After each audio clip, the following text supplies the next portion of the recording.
Mit navn er Claus Holm, og jeg er kok. Og hvis der er noget, jeg er stolt af, så er den her flaske. Syrah Grenache. Den er fra Languedoc. Den har jeg været med til at lave. Det er 70-30%. Det er formidable, som vi siger.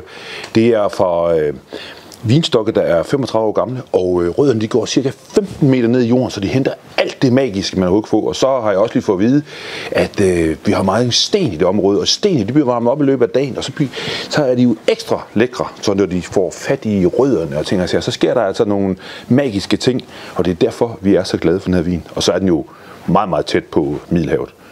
Og så har vi noget, der hedder den grønne høst. Det betyder, at i forsommeren, så klipper vi lige druerne.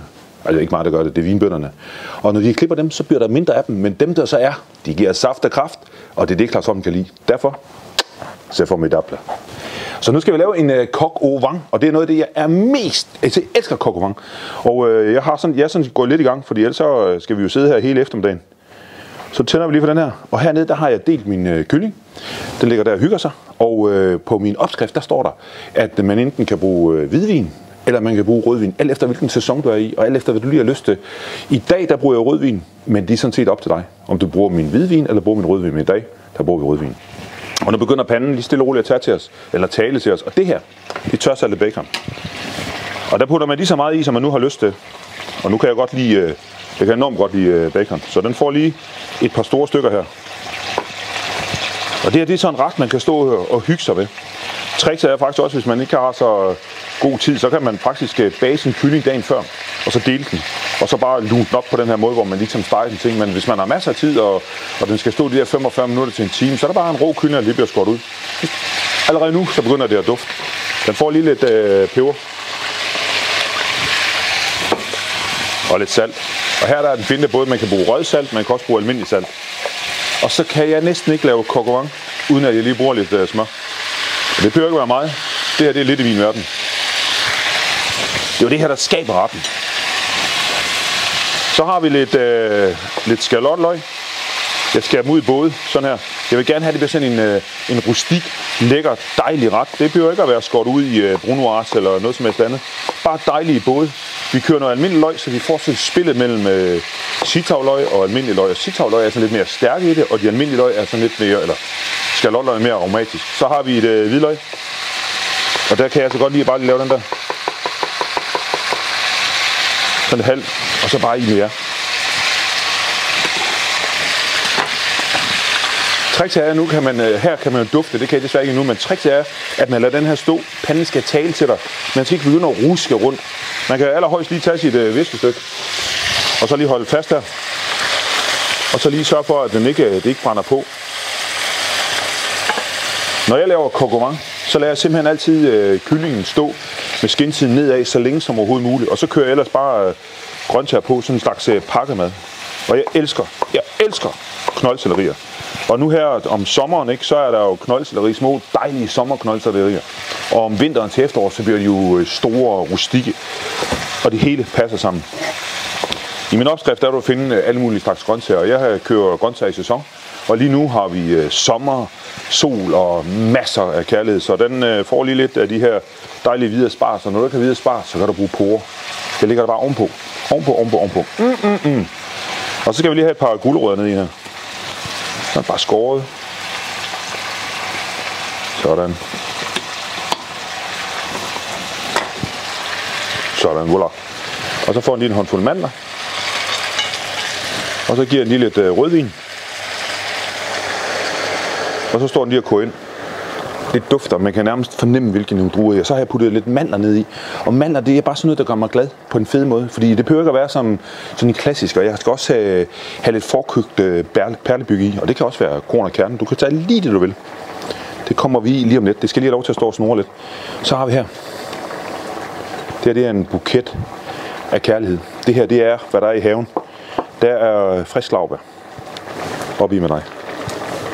Der er lidt timian op i med dig. Der er lidt frisk bredbred persille. Og nu kan du sidde og tænke, ja, men jeg har kun estragon og timian og rosmarin. Så er det det, du bruger. Du bruger lige nøjagtigt det, du har lyst til. Lad dig forføre magien, for det er fra haven. Rødvin, altså. Lav mad. Og elsk det. Tag det, du har, og få det til at smage. Yes. Jeg bliver forført. Altså min egen vin. Den dufter op i min næse. Det kommer bare, jeg tænker bare, wow. Det her, det bliver godt. Jeg tænker også lige, den skal have lidt, så gemmer lige en blomst, så skal den lige have lidt salvie og lidt oregano. Og man skal huske, hvis man er hjemme i Frankrig, tænker jeg, at de helt rigtige franske kogekoner og de franske kokker, tænker jeg, de laver jo mad, som er rustik, det er enkelt, det er god råvarer. Der er ikke så meget, det kan ikke med skum og alt muligt. Det er det samme, vi gør her. Det skal bare have lov til at stå der. Det er ren elskov. Så gør vi det her, at vi lige tager et par lækre asparges. Det foreslår her. Sådan. Og så et par skefulde af det her nede i.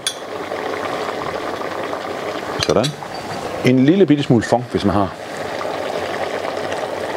Det kan også være kartoffelvand fra i går. Det kan være alt. Og så tager vi lige en skefuld sennep. Fordi på den her måde, så har vi alle de der gode ting, vi godt kan lide at have, vores sur, sødt, salt og bittert. Og så drejer han lige rundt om sig selv. Og tager en lille smule citron. Det er bare lige lidt, bare lige til at hæve den. Øj, hvor bliver det godt. Så gør vi det, at vi tager et låg. Fordi nu skal magien fanges. Få den lov til at stå og snore, stille og roligt. Og mens den står og snore, så gør vi det, at vi lige gør klar til at pynte retten. Og jeg serverer den her ret i en lidt dyb tallerken. Vi skal have noget, som gør retten sprød og lækker. Så jeg tager lige nogle ærter, de kommer på toppen. Sådan. Jeg har de her forskellige krydderier, dem bruger jeg også. Og så tager jeg sådan en lækker lille gulerod her. Og så laver jeg sådan nogle tynde skiver. Fordi guleroden der er nede i, den kommer til at smage lidt sød. Og når den er på toppen her, så bliver den så lidt sprød og lækker. Jeg vil gerne have lidt mandler. Hvis man ikke kan lide mandler, så kan man bruge hasselnødder eller valnødder. Man kan også helt undlade dem. Det er bare sådan, de giver igen en god grundsmag. Og det gør også, at kokkevangen den kommer med ind i næste århundrede som en moderne god ret. Og så selvfølgelig nogle asparges. Sådan. Kan I se det? Så er vi klar. Og så, jeg kan ikke lade være. Når vi snakker fransk mad, så må vi godt lige lave sådan en lækker lille knoldselleri her. Skåret ud i sygen. Øj, jeg har vand i munden. Det er derfor, jeg ikke taler så meget. Det er helt vildt, som det dufter. Jeg synes, det er, ja, som en hver franskmand vil sige, formidable. Ja? Det er det, jeg kan sige på fransk. Så skal vi sådan her. Lille citroner og selleri går helt fantastisk sammen. Og ja, det buller, og det er godt. Der er smæk på drengen. Jeg er tosset med det.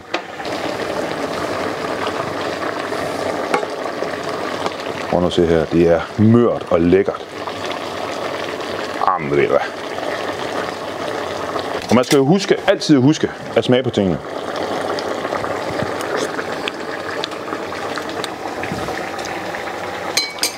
Så for Søren Brandmann Jørgen, så er der dans i Claus Holms krop. Det her, det er lækkert. Det er så lækkert. Så kan man sige, skal den være lidt tykkere? Måske skal den ikke være det. Hvis det nu er sommer som nu, så tænker man, så skal den bare være sådan her.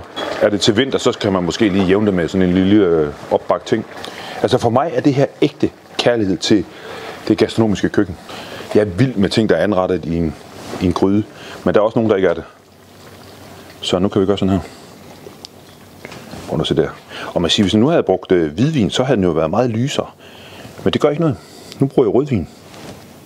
Og det, der bare er vigtigt, det er, at det er mørt og lækkert. Og så må man godt lige gøre sådan en lille smule umage, når man anretter.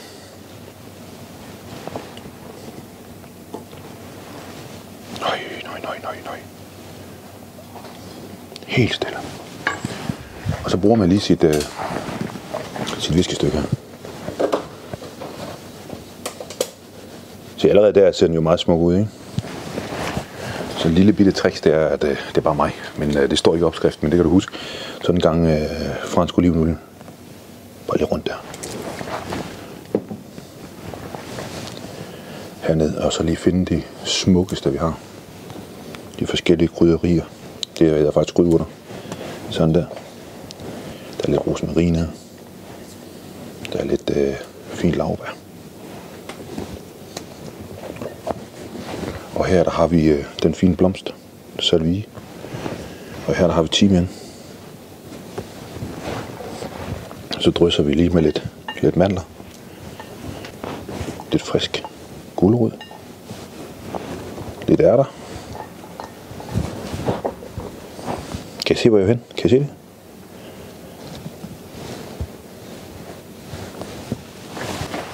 Jeg spiser coq au vin med en guldstik. Sådan der.